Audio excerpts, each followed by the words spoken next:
Alright, so if I do my video editing properly, this will be the starting point of this VOD review. This is a VOD review for Uncle Lit, who is my dad.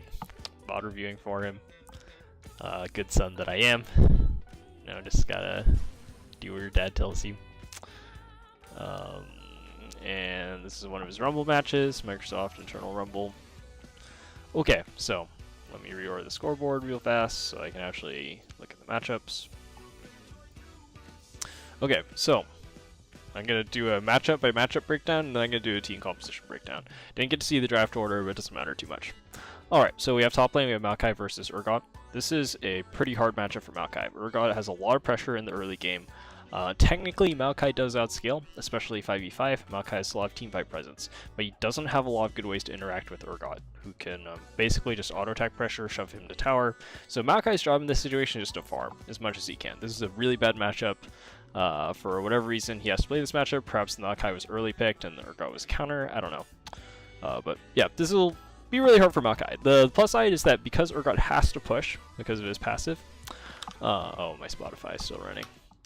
Because Urgot has to push, excuse me, there is opportunity for Warwick to come around and flank in the top side, get the gank, and then you can punish Urgot for overextending that way. Yeah, that's about it for that matchup. Okay. I'll go through all the lanes and then the jungle. Okay, Ahri versus Katarina. Ahri should have control and pressure pre-6. That's because Katarina's a melee character, has trouble CSing, and has a lot of difficulty controlling the wave. Ahri, on the other hand, has really good early wave clear with Orb of Deception. He can throw that through the entire minion wave and push. And Ahri should be looking to push in and pin Katarina to tower in the early game. Make Katarina CS under tower, and that's going to do a couple important things. Most importantly, give Ahri the freedom to roam, and then back up Warwick at the 2v2 skirmish and grab.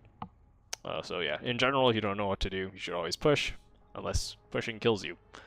There are a couple reasons why pushing will kill you, such as getting ganked, or being behind, or some kind of matchup interaction. But yeah, all else being equal, pushing is really good because it gives you tower pressure and lets you collapse for your jungler.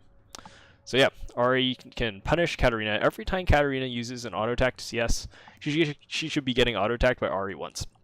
And auto attacking and maintaining auto attack pressure is super important in mid lane in the range versus melee matchup because auto attacking doesn't cost mana. It's basically a point and click spell that's a cooldown of about 1 second.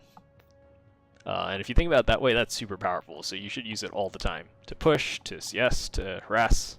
That sort of thing. Just the thing you want to be careful of is when you're auto-attack harassing, don't chase too far or auto-attack too many times because auto-attacking does pull minion aggro. So that's why pushing is good too. So when you kill their minions, then you take less damage from their minions when they aggro onto you because there are fewer minions to hit when you auto-attack their champion. Yeah, so yeah, advantageous matchup for Ahri. Bottom lane, Lucian, Blitzcrank versus Ashe Thresh. So Thresh, Blitzcrank, both all-in supports. They have similar game plan. Lucian has more early game damage than Ashe. Basically, this matchup comes down to who lands their CC and who has better follow-up. In general, though, Lucian should have pressure, and the most important thing is that challenging for level 2, super duper important. Lucian level 2 power spike with EQ, super good. Blitzcrank, level 2, also really good. So if you hit level 2, you should be looking to pressure. Minion that gives you level 2 in bottom lane is the third melee minion of the second wave. You should always remember that. It's super important. And as that minion is dying, you should already be in position looking to fight if you are going to hit level 2 before your lane opponent, because level 2 is really good. You have twice so many spells, and in bottom lane you have 4 spells to 2 spells, so you have a 2 spell differential instead of 1 spell differential in the solo lane, so yeah. Level up all-ins are super good. I think that's it for lane matchups. I'm trying to zoom through this part so that we can start looking at the game. But I just want to outline general win conditions, I guess, what each team should be trying to do. In terms of the overall draft, both these teams are basically the same team, in that they're scrappy, brawly teams. Everyone wants to scrap and fight. One thing to note is that there is a split push threat from the Urgot against the Maokai, because Maokai should never be able to match Urgot for pretty much the entire game, barring like full build. Thornmail is going to be a nice like second or third item purchase for Maokai so that he can beat Urgot, because Thornmail is really good against the Urgot W. And yeah, other than that, there's okay. So red team has a split push win condition with the Urgot, but they have weaker wave clear because Katarina is very weak at clearing minions. especially in the mid to late game. So blue team wants to set up in siege and then maybe look to tower dive, and red team wants to delay as long as possible, use Urgot to get side wave control, and then flank. So maybe like wrap around. So Urgot can say, like, if you watch my mouse cursor, push out this lane, then rotate, flank through the jungle, then start the fight here from the side. I don't know, something like that. Yeah. There's probably more I can say, but not sure if it'll become relevant or not. So if it comes up, we'll talk about it later. Okay. So we're running it. So it looks like there's some kind of fight here at level 1. I skipped ahead a little bit earlier when I messed up the recording, so saw roughly what happens. I like this level 1 because you have the Blitzcrank, might as well use it. I do wish Blitzcrank had Ignite. Exhaust in general is just a weak summoner spell, so I don't think you need to take it on support right now. It's been nerfed way too many times because of how powerful it was in mid lane. So in general, I think Ignite is almost always better. Partly because of the cooldown, right? Ignite's 180 seconds, so 3 minutes. Exhaust is longer than that. So, by like 30 seconds. So the problem is if they Ignite all in you and you trade Exhaust for Ignite, they'll just Ignite you before your Exhaust is back on the second fight. And that can be really dangerous. Also, Ignite stops healing. Or reduces healing, which is really good because everyone takes heal. Alright, that's it.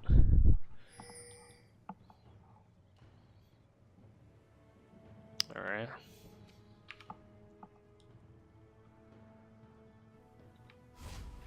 Skipping ahead.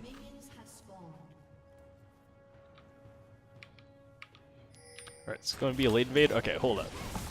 Right away, this late invade is good, but Maokai doesn't need to be here. So the reason is that if Maokai is here on this invade, has to teleport back at level 1, even if you win this is super hard for Maokai. Excuse me. Maokai is already in a super hard matchup against the Urgot, so you want to give Maokai as much resources as you can afford to give him so that he doesn't get like shafted in the lane, because this matchup's impossible. I don't know if anyone else has ever played this matchup, but it is super duper hard for Maokai. So you don't want to make him blow teleport at level 1, and especially you don't want to make him have to flash W someone at level 1 and then teleport top lane, because if that happens, even if Maokai gets a triple kill, his life is still over. Like, he's expended way too many of his own personal resources for the team, and then like he gets trash 1v1. So yeah, overall, Maokai doesn't need to be here for the invade to work. He should just be top lane. And you can, basically, if you're the top laner and you're doing a level 1, you can just recall at 1 minute. So you can follow your team there in case something happens. 1 minute channel recall, then you'll get back to base in time to walk out with the minion waves. Let's see, anything else that matters? I don't think so. Let's get the kill on. Lucian gets the kill here. Super good. Kill Ashe, even better. So this is basically a game-winning position. Like, bottom lane is so far ahead here that they should be able to solo carry the game. Because, like, it actually has very little to do with this kill. Or rather, the kill gold. Kill gold doesn't matter. What happens is that because Ashe dies as this minion wave crashes, when she respawns, she's going to lose the entire first minion wave experience. So basically, Lucian Blitzcrank has the all-in advantage for the rest of the game. And can just brutally snowball with the level advantage. Warwick should also be pretty far ahead. So overall, super good for blue team. Mid lane loses a melee minion, that's really important.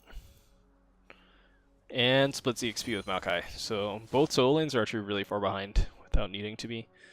So let's see what happened.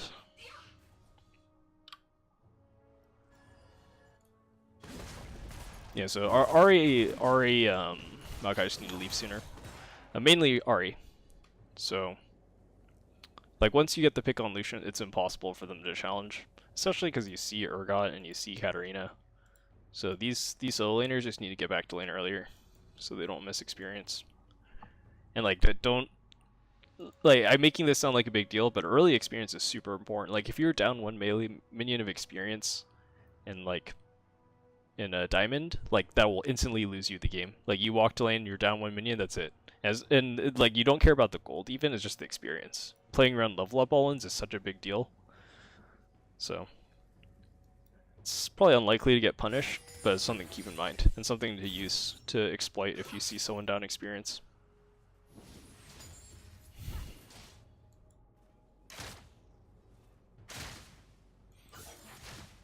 Alright, Urgot gets the fast push, but he does it wrong. Alright, so Urgot saves Maokai's life. The reason I say this is because if Urgot doesn't push this so quickly, the minion wave freezes here in the center instead of over here, and then Maokai is removed from the game. Game's over if that happens. Like, Maokai is as far behind as Ashe. But thankfully, Merciful God, Paladin of Tyr, shoved this wave in. So Maokai should be able to farm under tower now. Do need to thin this wave though. If it builds up too much, you can get dived or harassed too much, then are forced to teleport. Both those are unappealing options. In this situation, Maokai probably should have teleported to lane as well from the level 1. Ideally, you just never have to teleport and you're just here already, but the fact that you lose this much wave control and these 3 melee minions, that's a huge deal, so it would have been better to teleport, I think. Alright, so both solo lanes are pushed in, so that's sort of an unfortunate consequence of the level 1, but it's not a big deal. What Warwick needs to do about this is realize that both mid and top lane are being pushed in, so Warwick absolutely cannot play for this topside grab. Playing for that topside grab is like throwing the game, like hard throwing, because you're going to get collapsed on by Katarina Urgot, and there's no way Maokai and Ahri can get there in time to save Warwick, so Warwick should not even, like, look at top grab. Like, it's gone. This is Vice. But Warwick should realize that his bottom lane is super ginormous far ahead, so he cares about the bottom side jungle. So if both junglers are thinking about this, what should happen is that Warwick will invade bottom side, so he'll do red, Raptor, sorry, no, red, Krug, Raptor, bottom crab, Gromp, Wolf, Recall. So on the minimap, he'll go here, here, here, here, here, here, back. And that's because these camps don't belong to Warwick right now, because his solo laners are getting pressured in. So he should just not, this is not even an option. He'll get killed at his own blue buff. Vi, on the other hand, knows that her blue buff is gone. She got invaded, right? So she's clearly going to invade into the top side. So the part of why Warwick going into the top side jungle is so bad is that he knows Vi has to go here. Vi's not going to go to her empty blue buff, right? She's going to invade you with the pushing solo lanes. So, yeah, Warwick should just vertical, Vi should just vertical. Maokai would get hung out to dry because you can get tower died by Vi at level 3. But I don't think that's going to happen at this level. Meanwhile, if Warwick clears the bottom side jungle and bottom waves push in, you can easily tower dive Ashe using the Warwick damage reduction. Warwick E, Primal Howl, gives you 35% damage reduction for 2.5 seconds.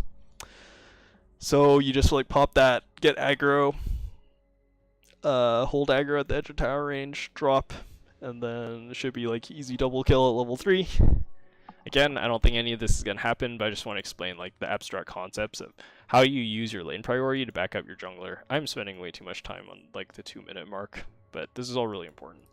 Anyway, Warwick's hitting red. Vi's going to Krugs. Vi's behind tempo.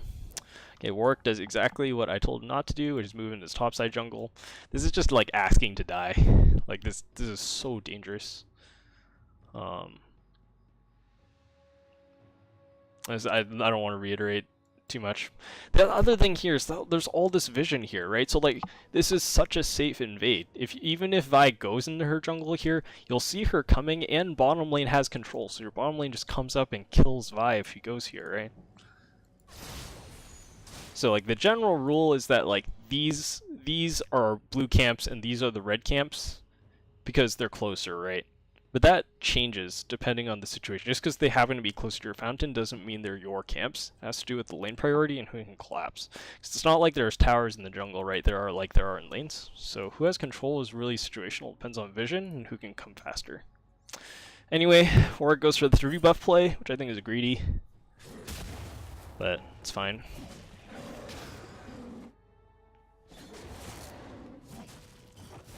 If this goes unpunished, then it's really good for Warwick. Alright, hook missed here. I do want to comment on that because it's really important. I want to see how bottom lane plays the first level.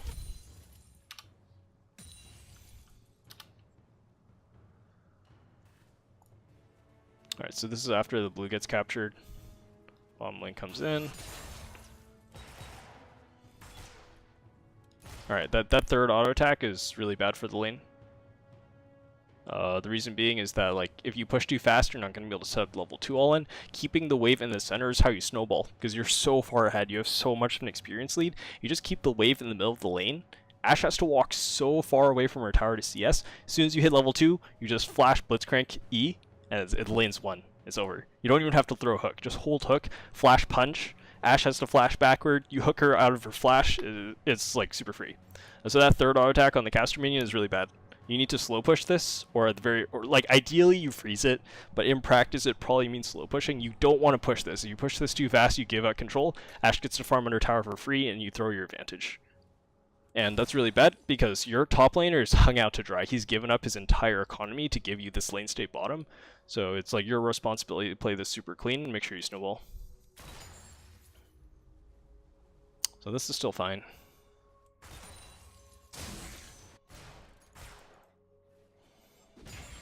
Alright, Lucian's slowing down the auto. So this is good, Lucian's slow pushing this. Still auto attacking too much. This is too fast. See, like Ashe can... Yeah, see, so look, you hit level 2, Blitzcrank standing here, Lucian's here, the wave is good, so this is the ideal time to trade, so you need to be playing up, like...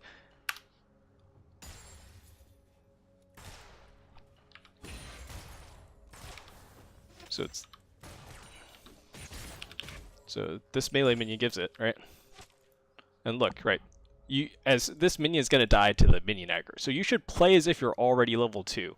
Ashe is here, she should die. This, even, like, Blitzcrank's a little too far, Lucian's a little too far back, but as is, this minion should die, Lucian skills E, Blitzcrank skills E, Lucian dashes up, hits Ashe twice behind the melee minion, so Thresh can't hook. He has Lantern, actually. If we know he has Lantern, then this is even more egregious, right? Because Thresh is literally not a person here with Lantern at level 1. So you should be blowing at 3 summoner spells here and or kill Ashe. So look, level 2. Lucian Q. That's fine. I mean, Lucian doesn't have E skilled yet. Alright, skilling E now. Yeah. So if you skill that faster, then you dash forward, auto, and then Q auto. That's really clean. Even if Blitzcrank isn't in position to follow, just like level 2 to level 1, Thresh is not a person because he has Lantern. You just dash, auto, auto, Q, auto, auto, and then maybe follow for a third auto attack. And that should put Ashe at like 300 health, and the lane's over. So miss a big trade opportunity. Oh, you get it there. Oh, okay, so you do get it. That's not bad, that's not bad. It does mean that Ashe just this whole minion wave, so that has to do with the wave control earlier. If you slow push this, then that same trade, that let you run her down to the tower, happens like an extra, like, this much range further back. You get the summoner spell. So then she has to flash to get to their tower.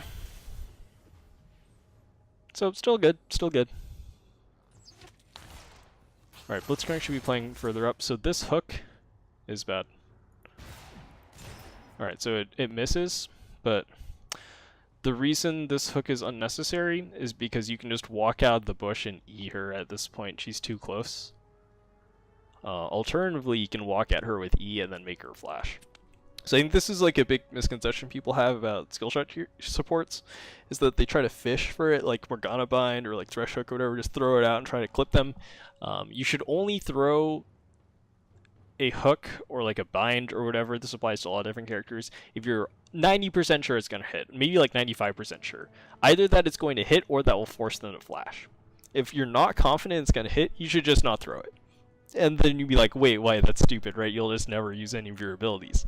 That's actually not true. So part of why not casting your spell is so good is because as long as you haven't cast it, they have to dodge it, right? So imagine in this position, let's go back.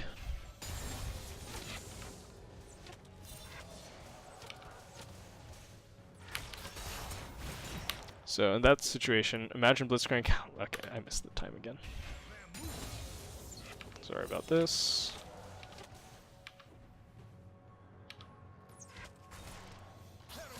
Right here. Ashe is dead. And the only reason she lives is because Blitzcrank hooks, right? So instead of throwing hook, you just walk out of the bush and E. Or honestly, Blitzcrank can flash E right now. If you flash E, Ashe dies. And you'd be like, why is she dead? She still has flash heal, right? So the problem is if Blitzcrank flash punches, Ashe has to flash out, and then Blitzcrank just follows her and then hooks, right? So Ashe, knowing that Blitzcrank is going to hook, will have to juke left and right to try and dodge. But as long as you're juking to try and dodge, it means you're losing distance, right? Because you're not running in a straight line. And that's why holding this spell is so good. Is like the threat of the spell forcing someone to juke is like indirect crowd control. It slows them down when they're trying to dodge. If they just don't dodge, you hit them with Q when they're running in a straight line. It's super easy, right? You don't have to like thread through the minion wave. You don't have to like think about their dodge. You don't have to think about how they're gonna flash because you already forced them to flash, right? It's just way easier that way. So I think that's like one misconception people have. Skill shots. It's not about like being good at skill shots doesn't necessarily mean being the guy who threads your skill shot through the minion wave every time, or like do the like 360 no scope weird angle. A lot of hitting skill shots is just like eliminating options, right?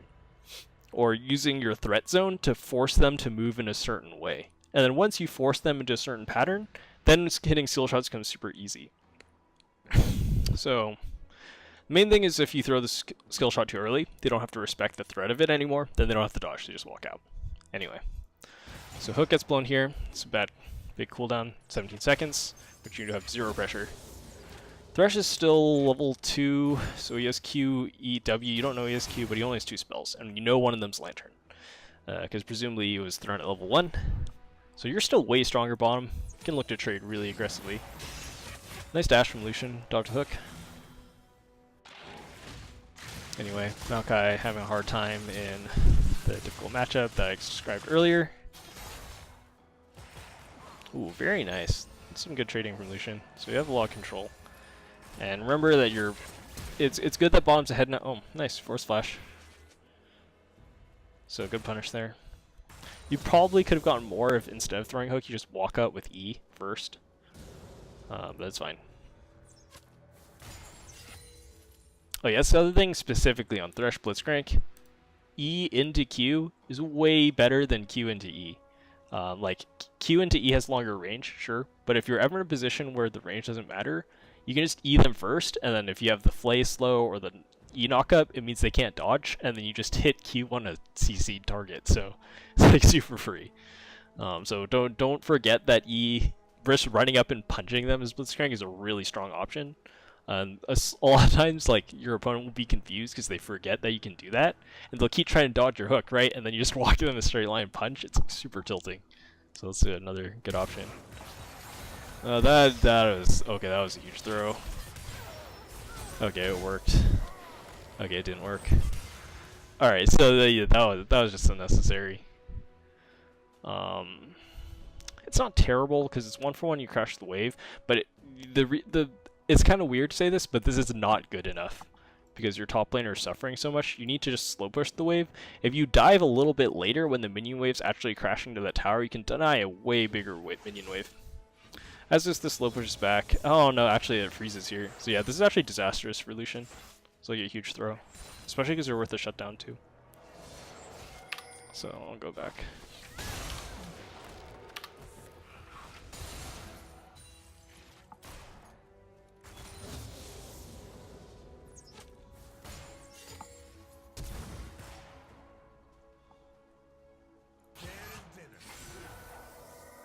So like, yeah, you know Ashe has heal.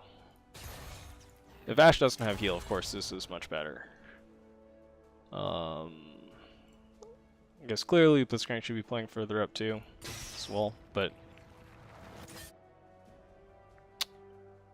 yeah. So like that's part of why you can't flash forward here because you need the flash to outplay the hook. So you're just not close enough to kill safely. Ashe actually comes up and suicides after. Like if Ashe just doesn't walk up to W, Lucian dies here for free and gets nothing. And then like that's super bad for the map because the entire team has invested all their resources into this Lucian, and if Lucian doesn't win, it's just super sad for Maokai. Alright, anyway. So now the minion wave freezes, Ashe will come back to the wave. If you're Blitzcrank, you want to try and crash this tower, but I don't think it's possible, honestly. Just don't have enough wave clear as Blitzcrank at level 3 without ultimate. So Thresh freezes this. No, sucks. Anyway, something's going on top lane, or sorry, mid lane.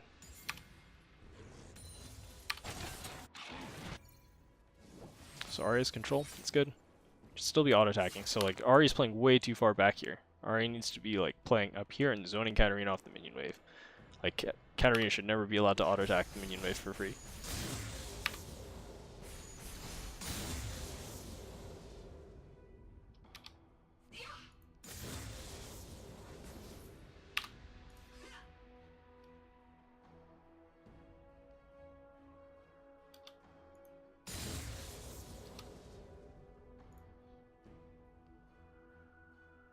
Sorry about this.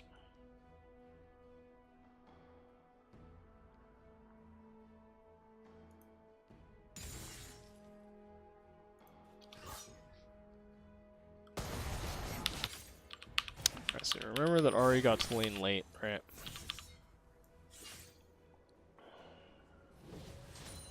Get the melee. Need to watch the Katarina all in, because Ari's down experience. So like that was 3 seconds of not autoing the minion wave. Alright, auto the minion wave. Just like standing around here doesn't do anything. You should be in your full mana as well. You need to throw Q into these casters to soften them up so that Katarina doesn't hit level 2 for free like this. That's fine. Good auto attack exchange, good trade back on the Q. The problem though is that the Q didn't double hit, and you actually, it's way more important that you Q the minion wave so that you can push. So like actually harassing Katarina doesn't really matter.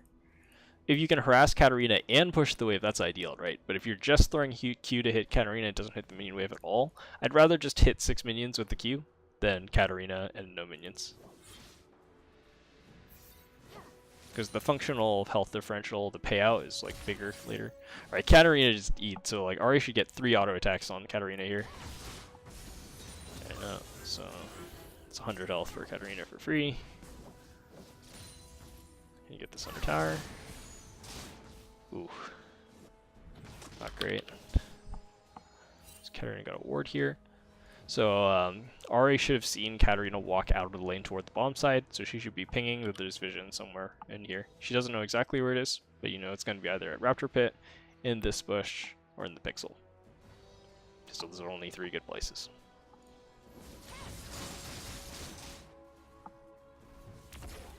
Oh, auto. Alright, good. So it's very slight CS advantage for Ari here. Awkward.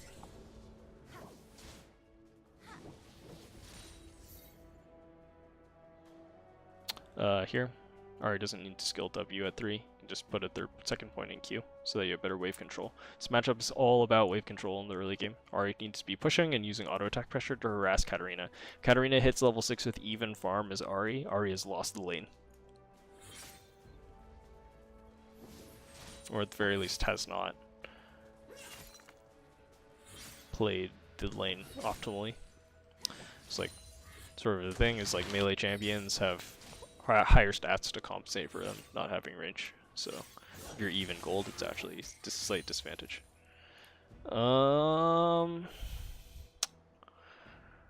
Yeah, this room is okay. Because it's not safe to hit tower here. So is this visible? Yeah, okay, so Ari sees this. This is super good. So good movement by Ari. Ari should drop a war. Oh, it doesn't have one. That's fine. So Ari's actually following here. Do I like this? So there's some kind of gank top lane. Doesn't work. To get flash. That's fine. So Vi's here. But they red team knows Ari is the collapse. I don't know what Katarina's doing. She loses this. Wait, just kill her. So like Ari wins this. Katarina has to flash out. Throw ignite. Don't leave. Okay. So there are the 2 daggers here, but like this situation's winning. And you know Vi can't be here yet because you saw her loop around. You saw her here, right? So the fastest, this is the farthest Vi can be. She can't be this close yet. And you know Warwick's nearby too, so even if Vi shows up here, you just flash your Q, Warwick shows up and gets a double kill in the cleanup. So this is just, Ari just hard won the skirmish. So you should just kill Katarina. So you basically give that up for free. Vi's walking around here, and Vi has to invade, like I mentioned earlier, because she can't walk into her bottom side where there's no camp, and her 2 solo lanes had pressure. So Vi is going to invade, you know this. Alright, Maokai is collapsing. But Ahri's already left. So this is just really uncoordinated. So like someone, probably Warwick, should be trying to call this skirmish, right? Solo laner's job is to say, I have prio, or I don't have prio. Prio being you pushed in and can move, and if you don't have prio, it means you're shoved in and cannot move without losing a huge amount of gold experience. So if you have prio, that usually means you have level advantage. It means you have health advantage on your lane opponent, those sorts of things. So if you have control and can collapse, say, I can collapse, but you don't have to collapse yet. Don't collapse until your jungler tells you to collapse. If your jungler's like, I want to fight this, then you come. And to reiterate, your jungler should not call you to help just because they're being pressured. Sometimes the jungler needs to give up camps. But if you can collapse, and the jungler wants to fight, and the jungler says, can we come? And everyone says yes, then you all collapse as a unit and then look to skirmish. As is, Maokai kind of walks here. It should be a good fight, because you know Urgot had to teleport back. Because he got chunked out at the first gank. So this should be a good play. Alright, let's see what happens. So Maokai goes a little too early, ends up dying. Katarina should go down. Alright, great. I don't like this charm. Alright, so the reason I don't like that charm is that you can input buffer the charm flash as Ahri, and then it should be guaranteed. Unless Vi is super good and she flashes the charm flash, Vi should definitely die. And yeah, that's all. If you've never done it before, just go in a practice tool and do it a couple times if you play Ahri any regularly, because this is a skill that will pay off really quickly. If you are playing Ahri and you hit E, you enter the animation to throw the heart out, right? You can flash during that animation and the charm will come out of your new location. So you can basically extend the range on your charm and it comes out super fast. It's hard to see. So you should definitely practice that a couple times so that you can do that on demand consistently. It's a really good skill. Alright, so it's 1 for 1. Ahri should be monstrously far ahead out of that. Maokai, who already had a bad matchup, and then gave up a lot of his economy at level 1, is now in an even worse state. He has to teleport back here, so Softo kind of just gets put into the dust by everyone else, so kind of sucks for him. So he'll have to see if he can recover this lane. Oh man, this wave slow pushes back to Urgot too, so Softo, if red side plays this correctly, won't be able to farm for the next 10 minutes. Okay, Warwick. Yeah, maybe more like 6 minutes. Because that's when Rift Herald spawns. Anyway, Warwick's full clearing down. Vi's full clearing. So this ends up being really good for Warwick. Warwick has really good economy here. Mid lane's ahead, even though Katarina got the kill, because Ahri should be up experience, which is what's more important at this point. And bottom lane's winning as well. So I'd say blue team has 2 winning lanes, mid and bottom. Red side has 1 winning lane, top side. And blue side is the favorite jungler as well. So as long as Warwick doesn't play for top lane, so at this point you might be like, oh, Maokai's behind, we have to help him. You do not want to go to top lane ever again, because he's so far behind that this is like asking to get double killed. So what Warwick should be thinking is, my mid and bottom lane are strong, I want to get them further ahead and then look to tower dive. That will give us dragon control or let us break first tower. And then Maokai, I'm sorry, but you have to take one for the team here. You'll be really strong no matter what later, because your CC is so good. So just try to eke out as much farm as you can, delay this tower capture for as long as possible, and then maybe look to teleport bottom lane to snowball. Once bottom lane breaks, that's when Maokai is safe, or his life becomes bearable again.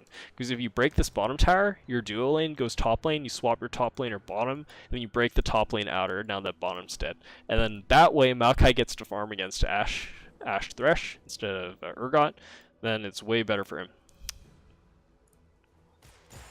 So priority number 1 is break this bottom tower. This is super important.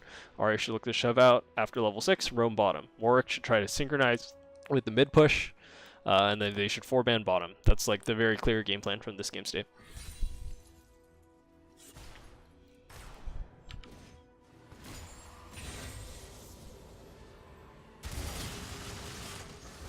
This is taking too long, so I'm going to speed this up.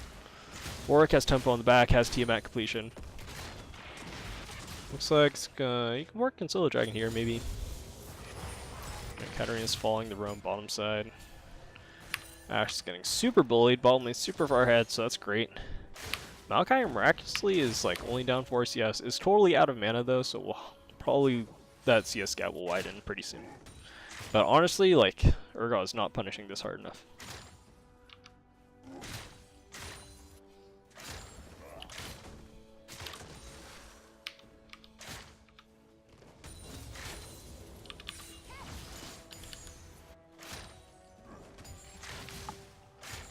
Works up like 3 or 4 jungle camps by his top lane.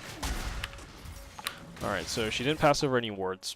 So, you don't know for sure that she's here, but you have to consider this being a possibility, because top lane has to be able to push out and get vision, and this is all dark, and red side knows it's all dark.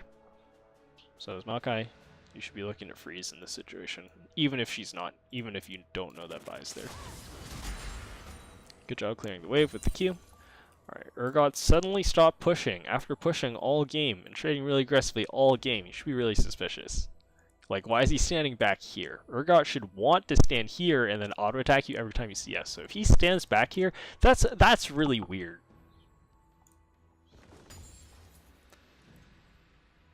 Yeah, so all of a sudden Urgot walked really far up and then immediately turned around. Okay, so like, if you're Softo, you should be like, this guy's playing insane. Like, he just made 3 really weird decisions in terms of how he's spaced in the lane. You should absolutely know you're getting ganked, especially because you're on Dragon, and you don't see Vi here yet. So if Vi's not here stopping the Dragon, where else can she be? Right? She has to be somewhere here. This is the only other place on the map where she can do something useful. Oh no. Oh no. Oh no. Oh no. Okay, yeah. So, flash out. If I didn't have flash, so wow, Softo actually lives here, but you need a back right now. And because he got chunked out, he's gonna lose this minion wave. Oh, you can't stay here. Can't stay here, Softo. If you stay here, you get tower dived. Urgot's level 6. He doesn't have mana to cast it yet, but like, you can just wait 15 seconds and then R Maokai and instantly win. So go for the dive. They fucked it up, but it did. Maokai's supposed to die here. They just have to go in together. But miraculously, doesn't die. You get Dragon. So this is like a hard one position. The red side failed their only advantage on the map, which was top lane. Everywhere else is losing. Top lane is even now, and they have the Dragon. So this game should be over in favor of blue. Blue should never lose from this position. Alright, we're gonna go faster. Because like, I want to see where blue team throws. Because this is such a hard position to throw. Warwick gets the blue again, so on track to 3 buff the second time. Vi's in the dust. She just put a really high commitment gank in the top lane that didn't work. She didn't get anything for it. Bottom lane's up 30 CS.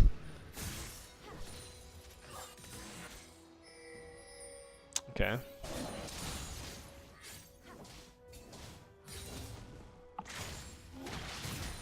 Whoa, wait, what the?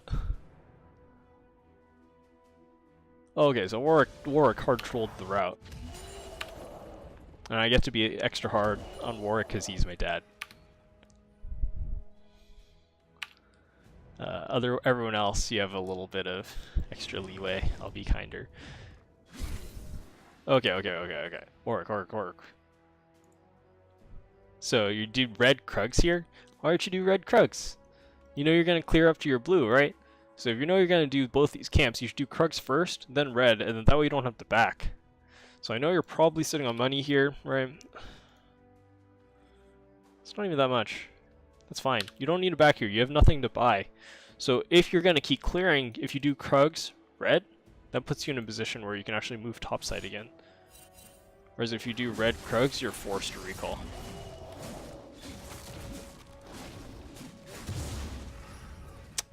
So you lose about 150 gold by backing when you don't need to.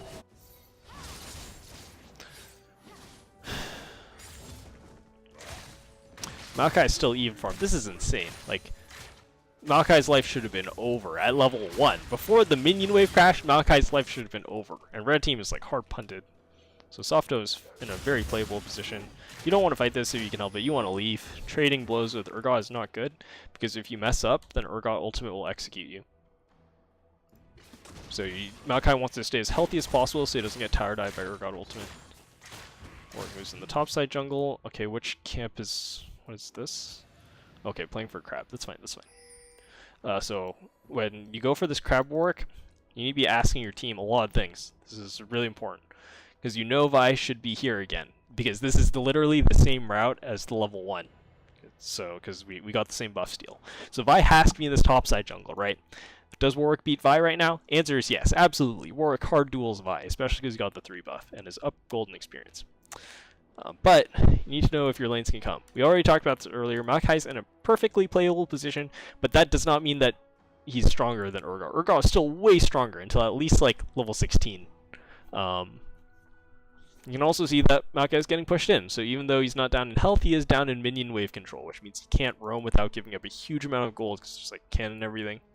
Mid lane, how's mid lane doing? So we have both summoners. Calling summoners, that's another big thing, right? Because Maokai's down flash, Urgot still has flash. You need to be timing these. Every time someone flashes, you should throw in like 5-minute timer.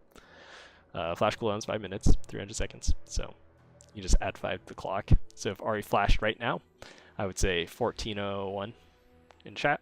14:01 Ahri flash. That's what Katarina might say. Anyway. So mid lane is sort of getting pushed in here. Right, so Ubiquitary is getting zoned. I don't think he needs to be getting zoned. Honestly, like, Ubiquitary can probably just ult onto ult onto Katarina and kill her right now at this health differential. Solo. Okay, Warwick ran to Crab and then walked mid instead. So this is kind of weird. Even if you kill Katarina, it's not worth it because you have all your camps up. You need to be farming this first before you gank. Anyway. So this plays. Okay, Ahri waited too long. You stepped back there. If you just ult forward, Katarina dies for sure. Okay, you don't need a flash there. You can just ult Charm. And then Warwick died. Okay, so as Ahri there in that situation, you just need to play more proactive. So you're playing really afraid of this Katarina, so with the way you're playing makes it look like you can get solo killed. So we know Katarina ultimate does...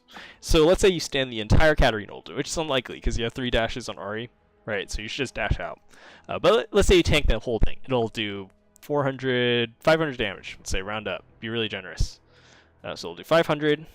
This does 50. Okay, this will be like more like 400 after the resist. So like about 450.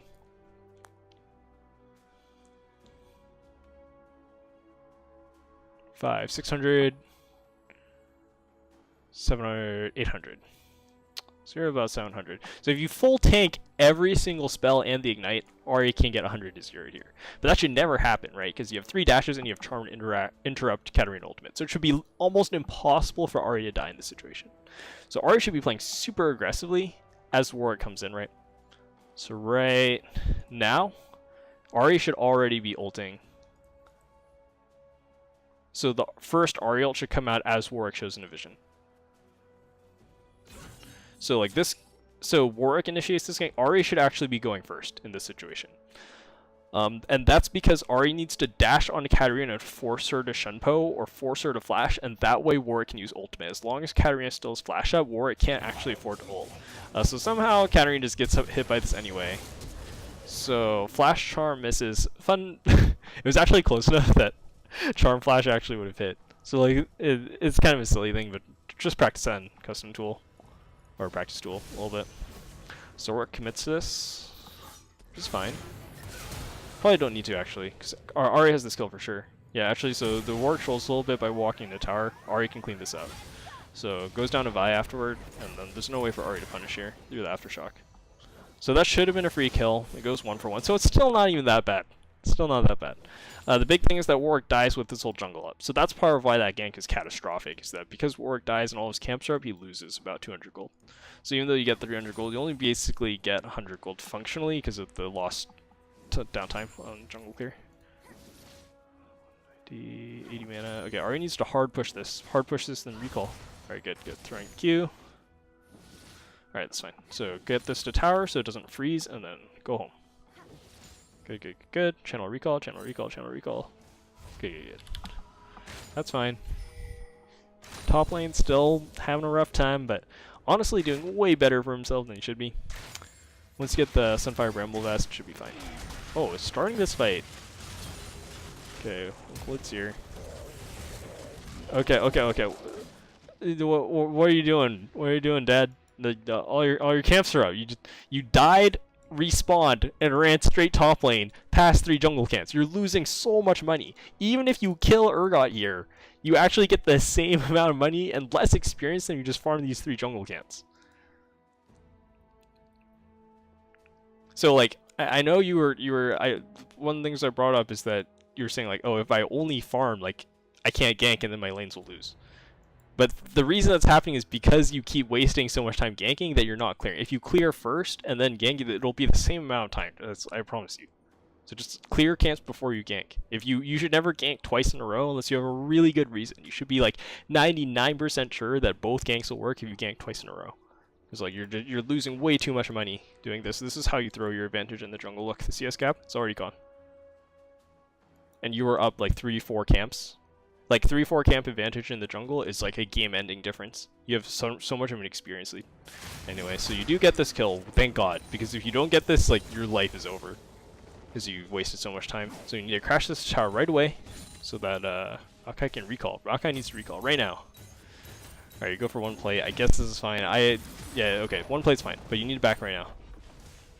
And Warwick needs to clear his jungle. All right, Katarina's moving. Ahri pings it. That's really good. Good job by Ahri. Bottom lane is fucking catastrophically ahead, so nice job snowballing that.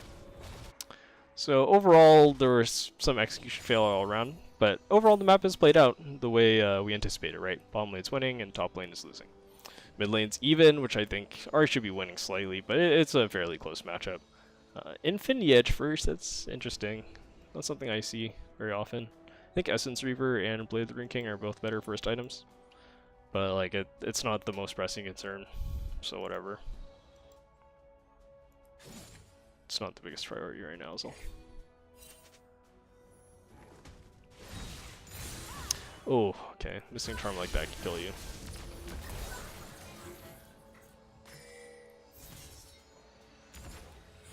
So this is the same lesson you can apply from the Blitzcrank hook thing I was talking about earlier. The threat of the charm is just as powerful, if not more powerful, than the charm itself.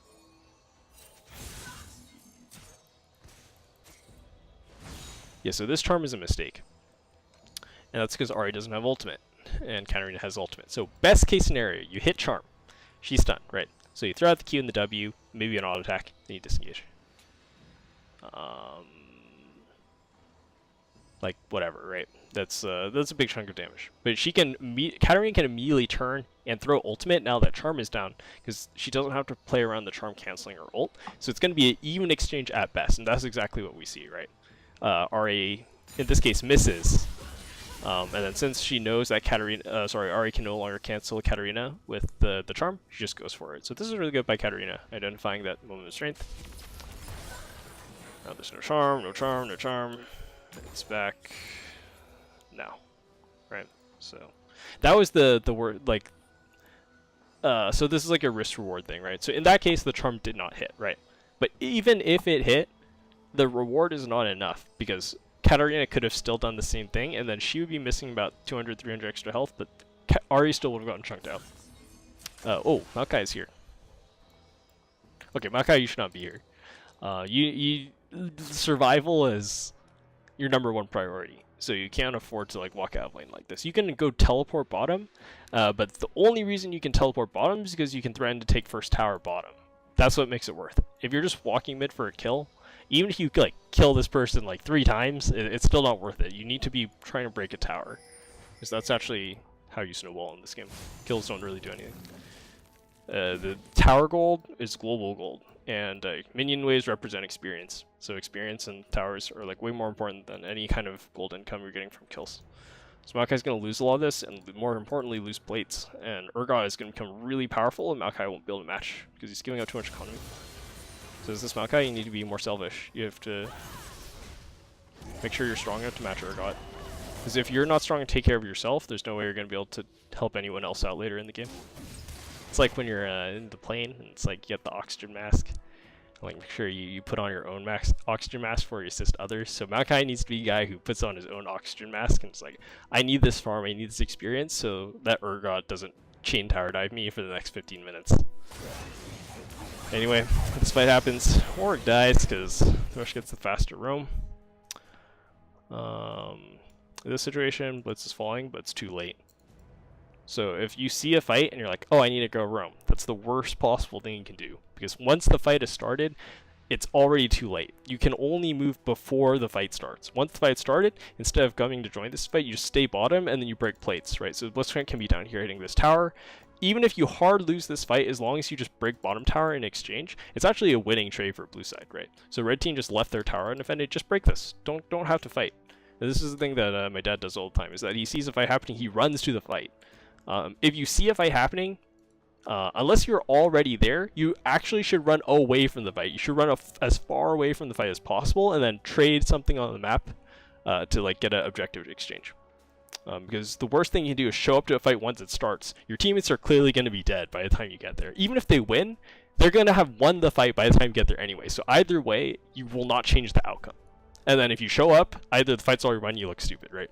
Or the fight's lost, and then you donate another kill. So just don't run to fights once they're started. Go somewhere else. So Warwick dies here, again, with all these jungle camps up. So I'm telling you, Warwick hasn't farmed in like a good 2 minutes. You actually lost 600 gold worth of farm. So like Warwick has basically killed himself twice by just not farming the jungle.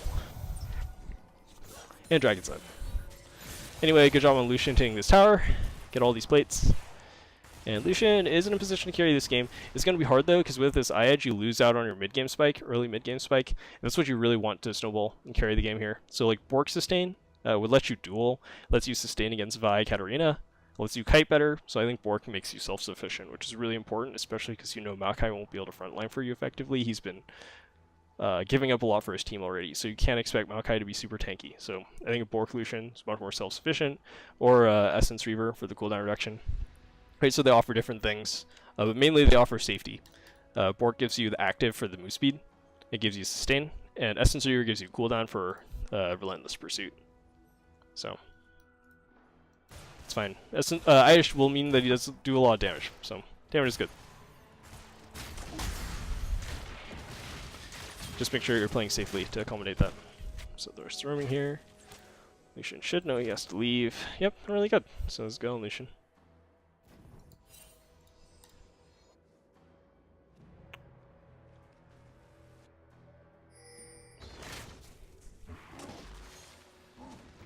This is good work.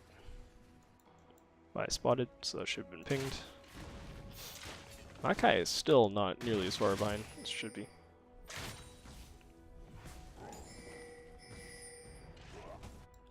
So we're fighting Dragon again. Force Vial. This is still a good game state for blue, honestly. Like, it should be way better than it is. Like, all the fighting in mid lane has been really bad for Warwick. Okay, let's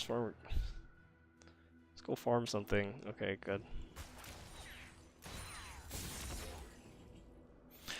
Alright, we're skipping ahead. I don't want to watch more of this mid game. Solutions trying to break bottom tower. That's really good. Alright, so bottom tower is broken.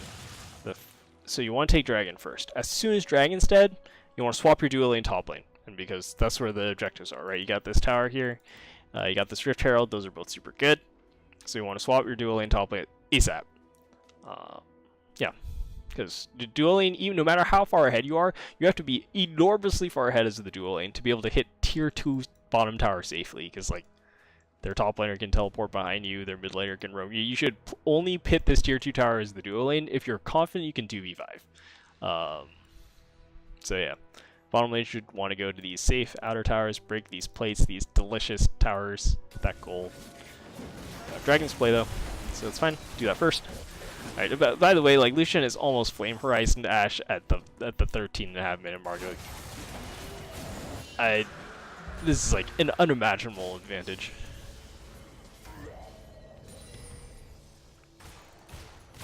Okay, Maokai's still farming, that's really good. Maokai actually is even CS, that's insane.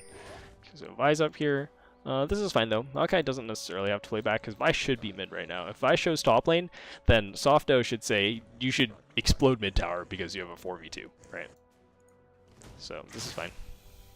So as soon as you see this Vi here, it's like the call should be dive mid lane or like break mid tower, whatever. It depends on the situation. Anyway, Ash arrows. So Maokai is good as dead, but you should be able to get something here mid. So you have a man advantage.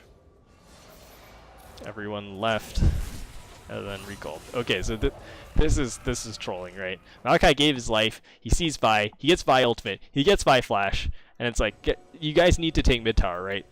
Like this is the punch back, right? So like if you imagine this is a fight, like, and your team is like a person, right? It's like if they hit you with the left hand, you should hit him back with like your other hand, right? You know. I don't know where I'm going with that metaphor. We're gonna scrap that. Basically, if they break something on one side, you should get something on the other side, because there are 2 people here, so it makes sense that they kill you 2v1, right? But there are 4 people here and 3 people here, so this should be a winning fight for blue. You cannot leave.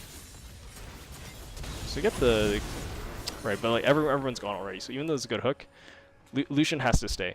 So you back for Bilgewater Cullis?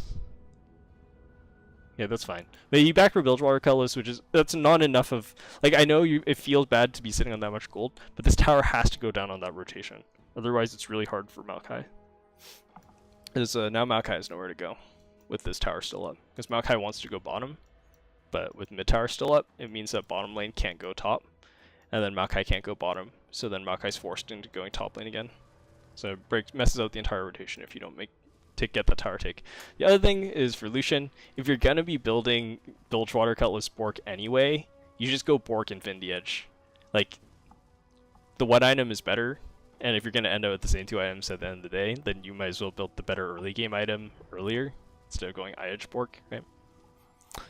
Also, Edge Bork is kind of funky because you have all this crit, and then you build a Bork, which doesn't give you more crit chance, so it's kind of awkward, right?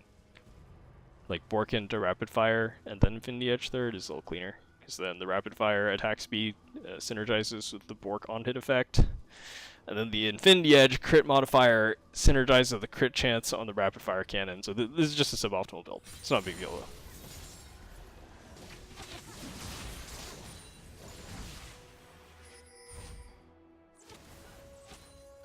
Alright, so there's already been like a lot of pretty big mistakes here as a team, and the way the map movement played. Lucian goes top here, which I like. This is good. But it does mean that Ahri needs to solo pressure mid and try to break this tower. Alright, do we see this rotation? We don't have vision here. Alright, we see the vision plant, so now we see this. Maokai going bottom, super good. This is a great rotation.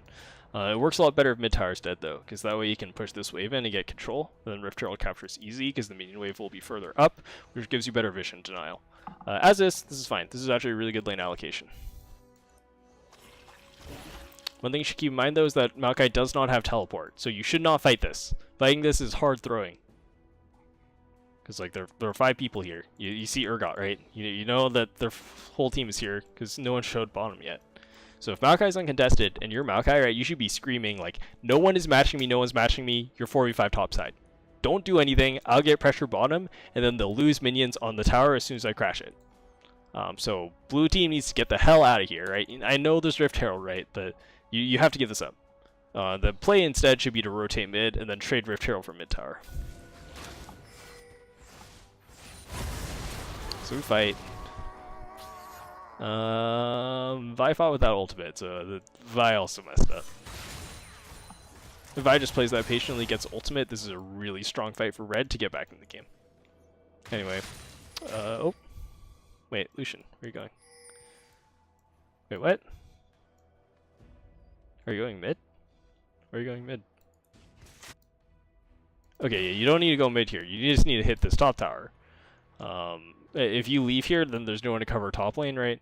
Ahri can wave clear this fine. Ahri has ultimate, has flash. They cannot die for her unless she eats Ash Arrow, which shouldn't happen if you have both flash and Ahri ultimate up. You should always dodge that. So bottom lane needs to be top breaking this top tower because they went there in the first place. If they wanted to go mid and break the tower, they should walk mid out of base, broken the tower, and then rotated top to break the top tower. So this is just tempo loss. Rift Herald. You can't do this Rift Herald. This is super dangerous. For the same reason I mentioned earlier, Maokai doesn't have teleport, and you see these 3 people here in mid, right? They can just collapse on you and kill you. You don't know if this is warded or not. Like, okay, you have some control wards, but you see this ward should spot the crab, so they know Lucian's here, they know people are here. This is like a collapse waiting to happen. So like this is just unnecessary risk. Like the tower is free. You don't have to hit Herald. Just walk mid and take mid tower. Alright, Urgot donates himself. As it is, red side doesn't have wards here. We didn't necessarily know if they had a ward in the pit or not, but it's fine. Goes unpunished. So now you get the Rift Herald. So you get everything. And you crash the long way. This is insane. So good. Got 4k gold. Okay, Lucian gets hit by hook. Flashes out. Maokai goes in. Okay, Maokai dies. That was... Lucian shouldn't get hit there. So like Maokai dies for it, but like... And I'm not sure if he needed to die for Lucian, per se, but...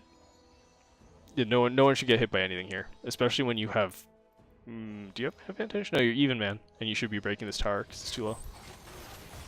Good, get the hook. Vi's here, Vi ultimates. Lucian should have hit the tower before leaving. That's fine, they get it. Minions. Works taught with the Rift Herald. Okay, great, super good. You break 3 outer towers, you have 3 towers, 2 dragons. Still, like, an insanely good position for blue. Should be even better, for reasons that we talked about.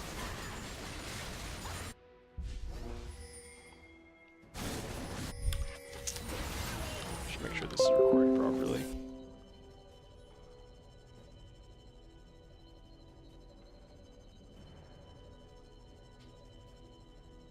Oh, I have a chat. I don't know if people are actually watching this.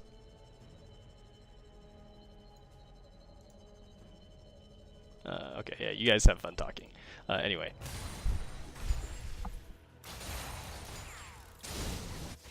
Anyone watching the VOD will be really confused about what I was talking about. I'm streaming this on Twitch and then clipping the VOD afterward, so that's why I was talking to my chat.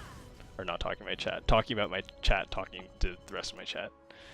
Okay, so the wave crashes.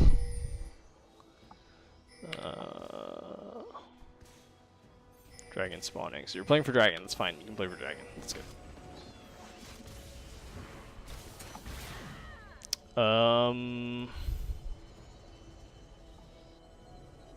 Yeah, that's fine. That would have been winning. So you have vision, you push them out, you got what you came for. So you should just get, Ari's in a, not a good spot. Ari needs to ult the wall right now. Okay, somehow they just left instead of committing to the fight. Red team would have won this fight, I'm pretty sure. This works too far. Well, maybe not, because Ashe is so weak. Maybe Ari doesn't need to do that. It's hard to tell. This is a really lopsided game because of how far ahead the Lucian is. So maybe it's fine. Anyway, we're doing a lot of fighting here, so this is probably gonna work. But the reason you're here is for the dragon. Just leave and do the dragon. Like you don't have to fight this. Okay, now Lucian's stuck in the choke point, gets flanked, dies to Urgot ultimate. Everyone gets feared.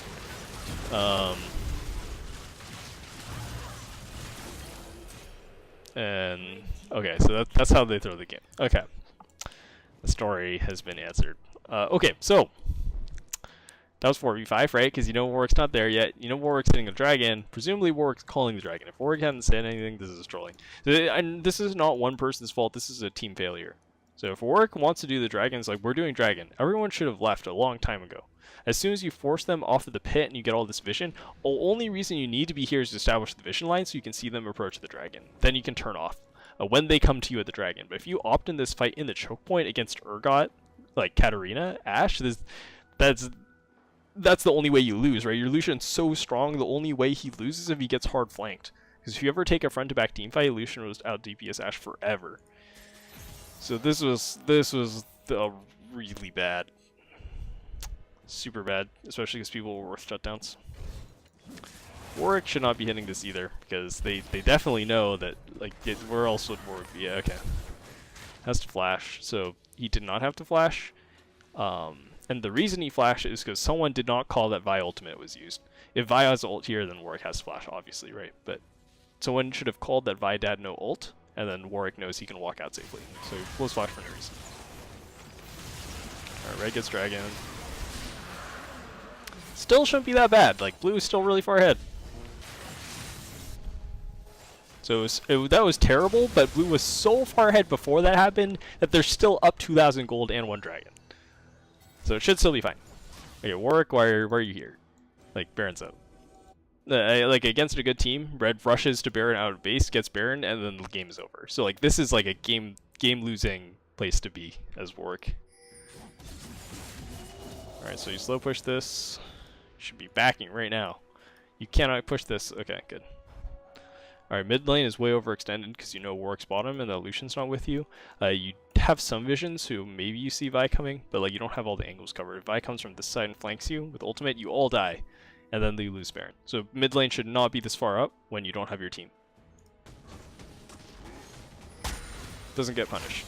So Warwick still shouldn't be bottom lane. Like, it's fine. The idea of putting pressure bottom lane to get Baron control is right, but if the person getting bottom lane pressure is your jungler, then you have no Baron threat. So then there's not really a point, right? Also, Warwick, your whole jungle's up. I'm gonna keep blaming you for this because I brought it up a lot of different times. So Maokai gets hooked here. This is exactly what I was talking about. You can't be this far up, especially because Lucian goes bottom lane, which I don't think he should go. He should be mid right now. Absolutely. You cannot put. All right, you don't want to put your jungler bottom because he's really important for Baron control, but you also don't want to put your AD carry bottom because he is also really important for DPSing the Baron. So the two most important people for Baron control are bottom. Everyone gets caught mid lane, which is not necessarily their fault. This is, again, a team decision. Like, these people should not be bottom, and these people should also not be mid. And the worst possible thing is for these people to be bottom and for these people to be mid at the same time. So then Maokai dies. Red team should get Baron for free. Instead, they're like, we don't really care about Baron. We want to get 600 gold. That's way more important to red team than Baron, evidently, so they run bottom. Ashe doesn't have arrow. They get this minion wave, so they don't even get their 600 gold. Mid lane's still fighting. And they got this tower, so I guess it works. Like that was so dangerous. That could have instantly lost the game. So that should not happen. Our Warwick dies, everyone dies. Okay, everyone's dying. That should be 1, 2. So it's not enough for red to convert Baron. Alright, so Maokai should he teleported. That's actually really unfortunate. How do you teleport? Wait, teleported here. Oh, okay, so you cannot teleport like this, Maokai. So this teleport's really bad for a couple reasons. So this fight's already lost. So even if you show up here, there's no way you can win this. Ahri doesn't have ult, Lucian doesn't have ult, Blitzcrank's slow, so Blitzcrank's basically not a person, right? At this health he can't re-engage. So you're teleporting it into a 3v3, so that's not great. Unless you're confident you can win, but you don't have the vision either, so you don't even know that all these people are here or where they're standing, so you can't teleport. So this is why it's not a great teleport. The reason this is a bad teleport instead of just a mediocre teleport, because you need teleport so that you can be split pushing bottom and pressuring the Baron. If you don't have teleport, the rest of your team just can't pressure Baron and farm the bottom wave. If anyone ever goes bottom without teleport, red can just start Baron right away. So throwing this teleport away is really catastrophic for map control. So you don't have it now. Or rather, blue team does not have a teleport. Everyone walks mid. So this is something I was commenting on the first game that I saw. Everyone keeps running mid. And you guys need to have more patience and trust about managing these side waves. There's no point in going mid until you have side wave control. Unless you're defending a game-ending push or some other reason, right? Because you're just losing money in the side lane. These minion waves are dying for free. Alright, Maokai's top. But he should be bottom, but I guess he doesn't have teleport, so he has to be here. Lucian backed. Okay, so if Lucian backs, these people cannot be standing here. Just let Lucian recall. So when Lucian backs, you should be saying, like, I need to buy, I have an item completion, or there's something I'm backing for. Oh, he backed for... What do you back for? Okay, you backed for a phage... Okay, Lucian recalling for a phage completion... That's not worth it here. Baron's so important. That phage is not going to make or break a fight. Black Cleaver might make or break a fight.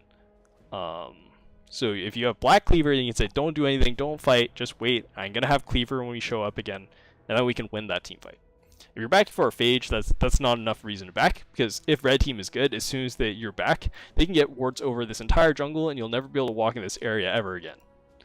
So that's a potentially throwing recall. Also, if you're going to buy Black Cleaver, you should if you're going to have the 3 items Bork, Eye Edge, Black Cleaver at 25 minutes, you should just buy the Bork Cleaver first and then the Infinity Edge third. It's just mathematically you'll have higher DPS and more points in the game, so it's strictly better. So kind of a weird sequencing on the items, but again, it's not the biggest deal. Red team does punish. Okay, never mind. So everyone opts into this fight here when Lucian's off the map and Ahri's not here. So this is like a 3v5. So this is another big throw. Presumably red team gets Baron here. Why'd they hit the Baron? Yeah, they don't. Red team is allergic to Baron. So instead they take your mid tower, which is still pretty bad, but since they didn't take Baron, you're still in this game. You're still winning. You're still heading gold. Okay, everyone funnels into here and dies. Oh wait, no, you won. How'd that work? Oh, because they didn't back yet, so they're sitting on gold. Also, Ashe is still down 4,000, so that's good. Alright, anyway, so then now this should be Baron, right? Good. Great, great, so you should get Baron for free. Oh. Okay, we're gonna talk about this.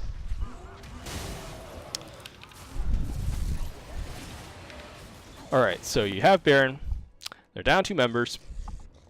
You have 4 people here because Ahri's not there. So it's 4v3 top. The worst case scenario, 4v3. But as we know on our observer view, Ashe has no health and Thresh is in the base. So it's basically just Vi.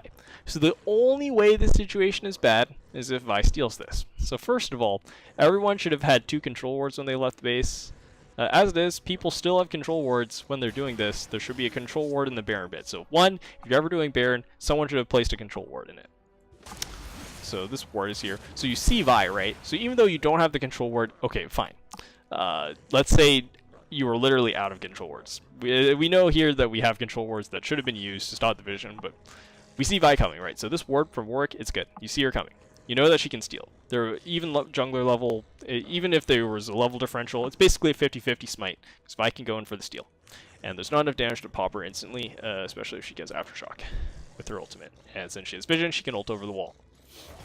So someone needs to be zoning this Vi right now. Let's see.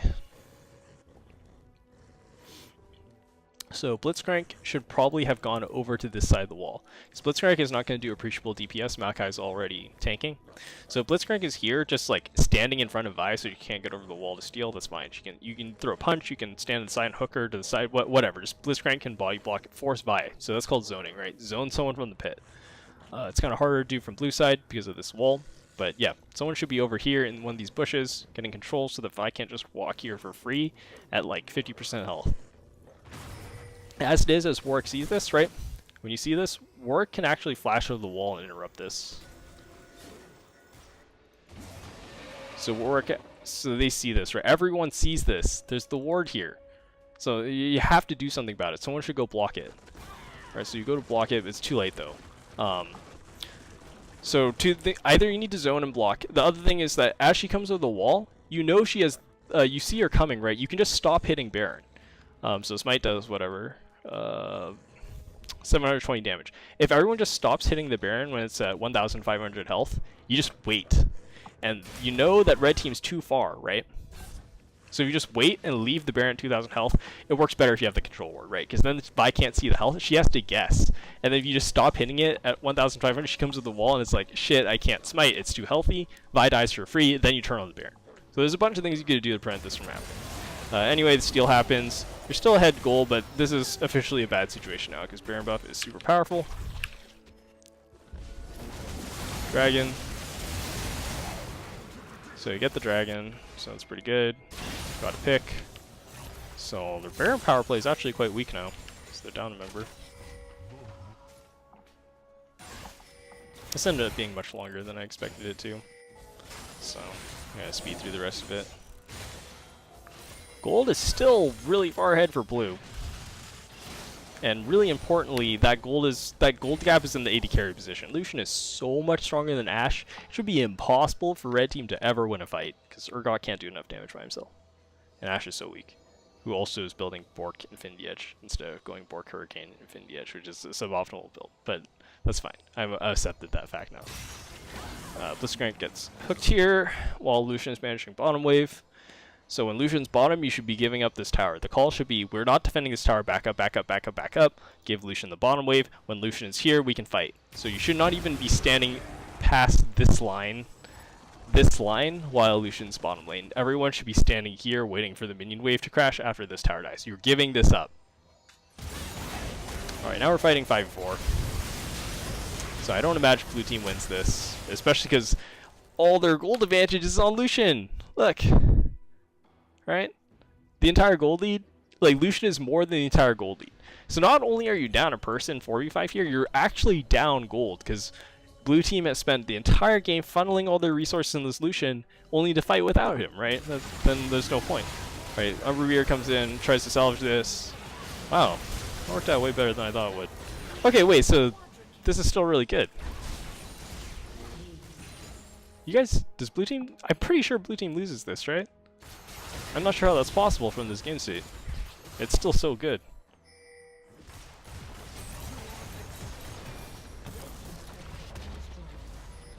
Okay, so you're hitting.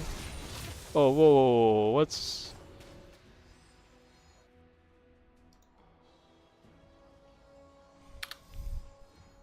This is another team mistake. Alright, so Lucian should not have tanked that tower. That's step one.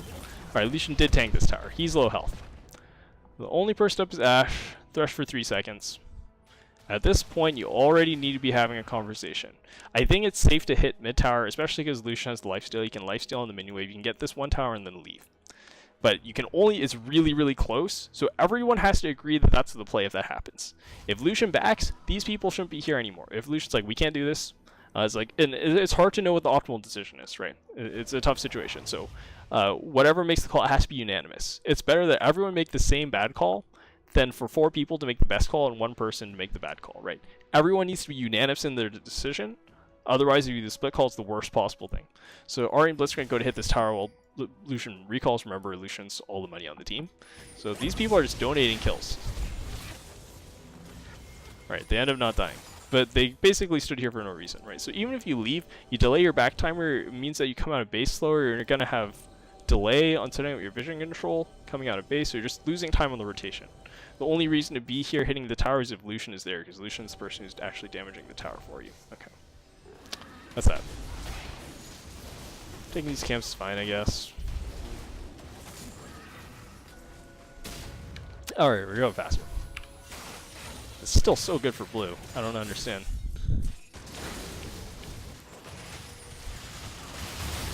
Alright, Dragon.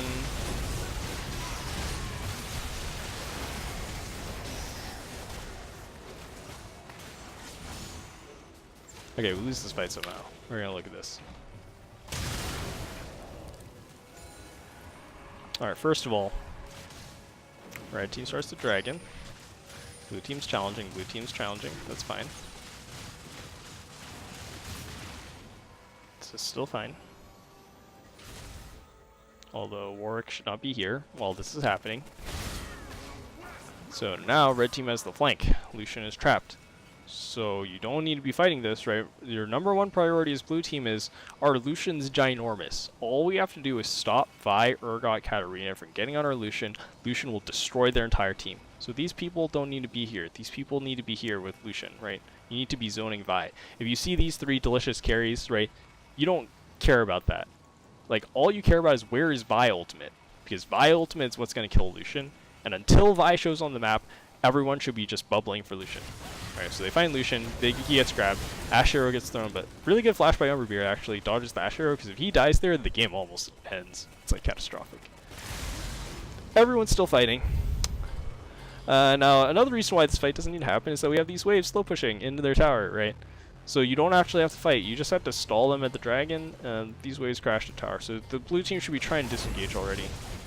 Disengage, disengage, disengage, good Warwick ultimate, but Threshold comes down. And at this point, Umberbeard's chunked out, right? So even though he has so much DPS, he's not healthy enough to avoid getting one shot, so he can't hit anymore. He's functionally dead.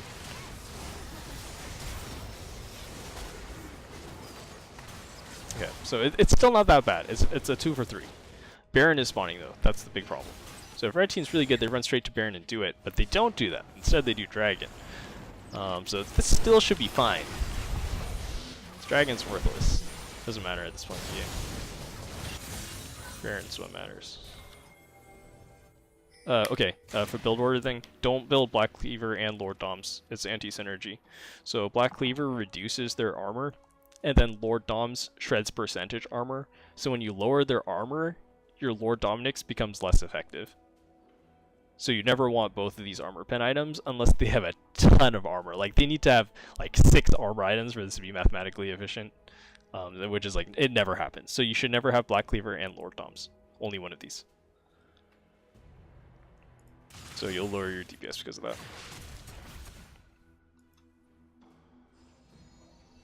But yeah, there's not enough armor. There's a Righteous Glory, a GA, a Zonia's, and like a Zeke's Knights. That's not enough. So Bork Lord Doms is a build order mistake. This Lord Dom should be a QSS, a Merc Scimitar. It could be Rapid Fire Cannon. It could be Essence Reaver. It could be GA. Those would all be more useful. Countering Hourglass. Cool. So Baron's the objective. Maokai's in position bottom lane, but you shouldn't be over here clicking the wards. You need to be shoving this to tower as fast as possible. Blue team stacked as 4, getting prio, so that's correct. Maokai just needs to be pushing this faster. So blue team doesn't need to do anything here. They just need to wait for Maokai to get pressure because they don't see anyone matching him yet. So this is too far. And the reason it's too far is because you have to play out a Flash Vi ultimate. Because if Vi flat Qs over the wall, flashes, and then ults Lucian, blue team loses the fight no matter what. There's no way to salvage that position. So you need to play so far back that Vi cannot Q, Flash, or Lucian. And this is too far. Our Maokai's getting pressure. Still has teleport.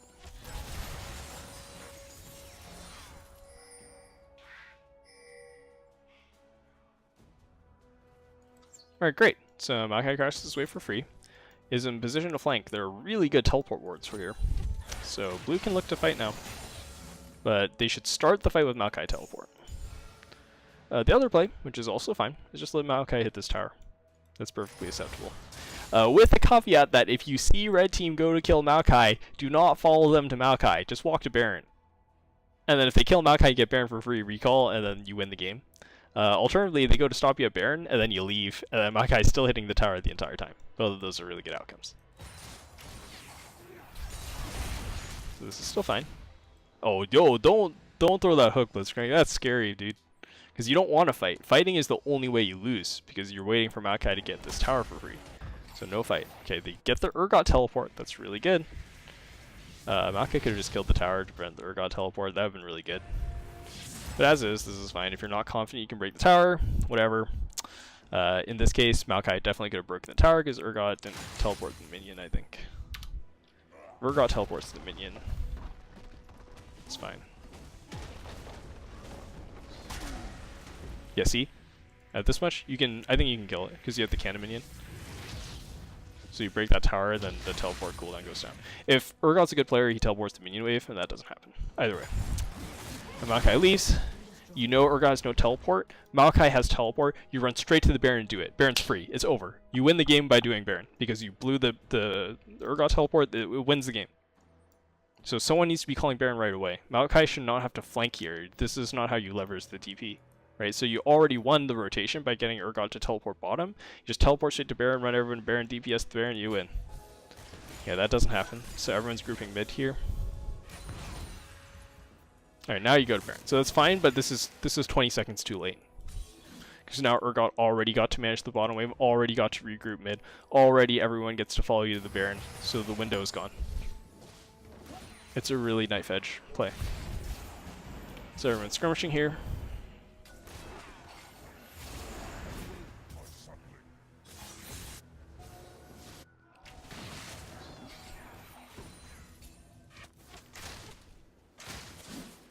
Clearing vision.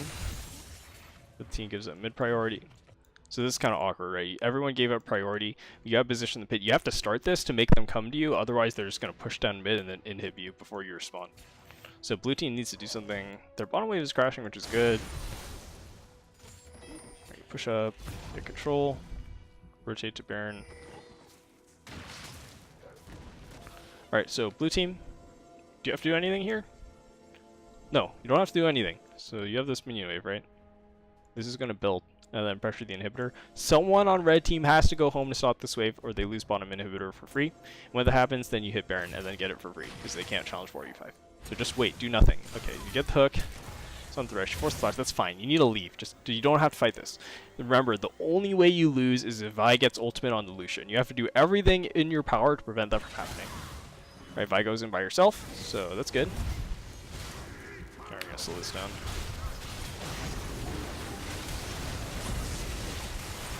So good, it's front to back. You kill Urgot.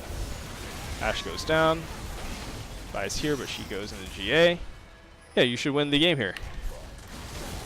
Alright, so you can do two things. You can either go down mid and end, or sorry, get double inhib, or you can do Baron. If you go for the inhib play, you have the option of ending. If they mess up one more time, you get the pick. Just pick something and commit to that. The correct play is to go to the base and double inhib, maybe triple inhib. But Baron's fine too. But, okay, so the call's Baron. Yep, 7k. And you got the bottom inhib too, so you got everything. Cool. So go to Dragon. It's Elder. Start it. You get it.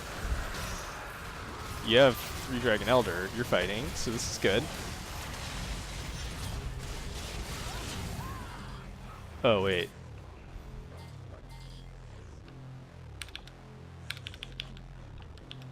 Yeah, okay. I see.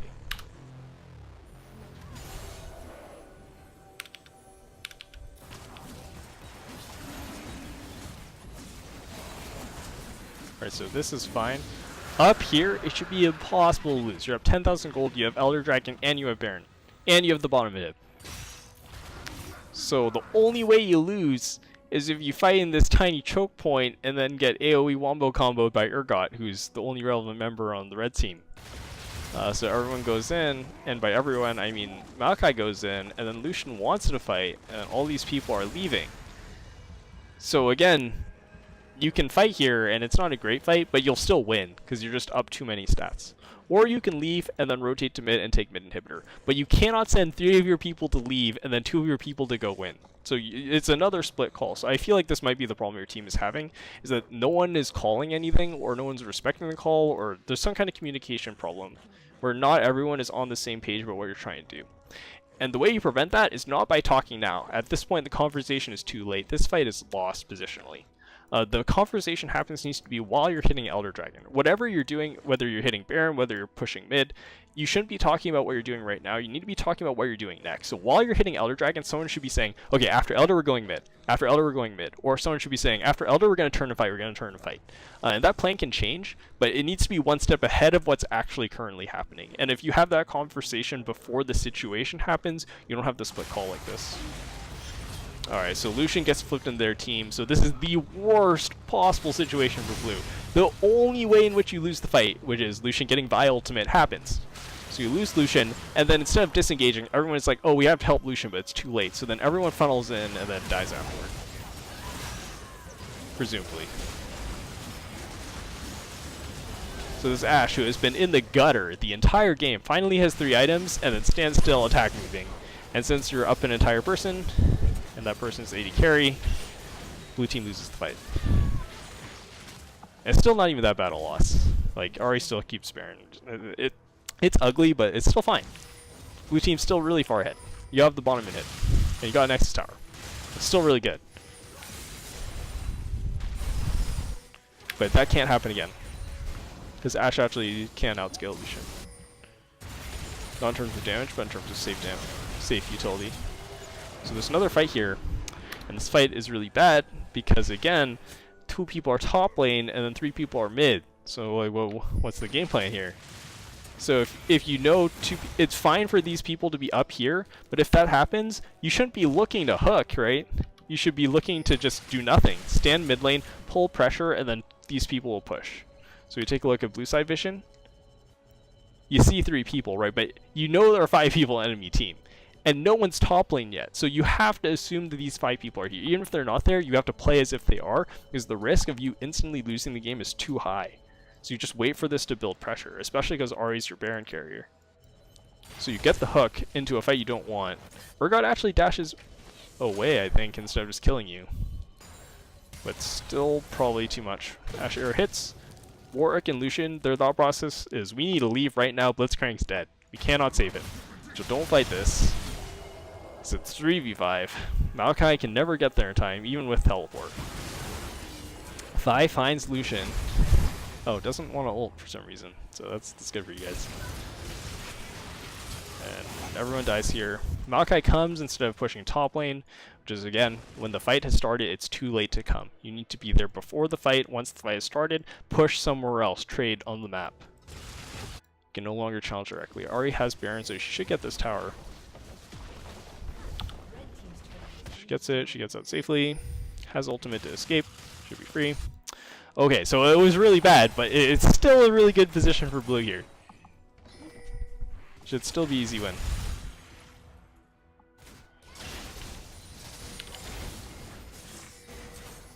Yeah, this is such a long game. Alright, so there's more rotations. I don't want to talk about the details, but apparently no one died, so I'm going to assume they were okay. We're all grouped in top lane. Okay, Warwick is farming Krugs here. These Krugs do not matter right now, Dad. Like, you don't need to hit these Krugs. Your whole team is sieging top inhibitor. You should be here. Alright, it's fine. I think.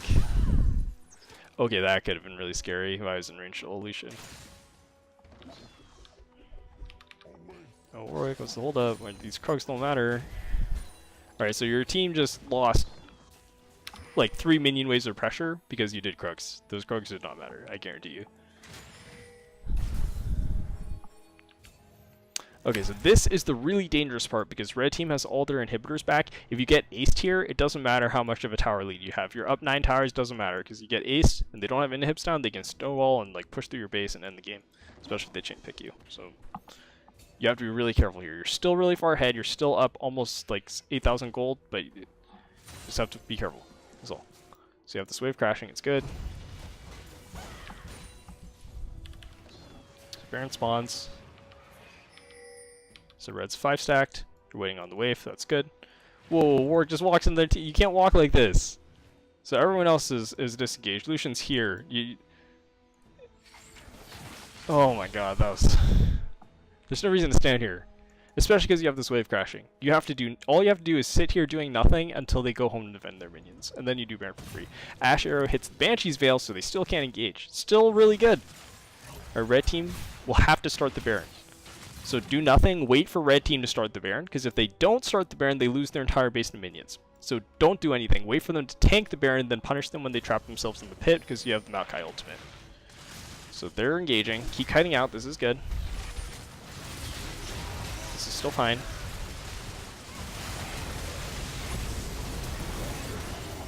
Alright, Vi found ultimate. Lucian still gets out. Yeah, but there's just no way to win the fight afterward. And I assume red team just wins off of that. Alright, that's the game. So blue team was winning until they lost. You're ahead the entire game. Every single point of the game up to this 43-minute mark, blue team was winning. And there were a lot of missed opportunities to snowball effectively. So you guys just looked really lost. And ultimately, there's definitely a correct strategic decision you can make that wins you this game guaranteed, but you don't have to make the best strategic decision to win. You just need to make the same decision. So there were so many situations happen over and over and over again. Some people wanted to fight, some people wanted to leave, some people wanted to push bottom lane, while other people wanted to push mid lane. So like, everyone needs to be agreeing on what the plan is before the fight starts, and everyone has to know their job and their role.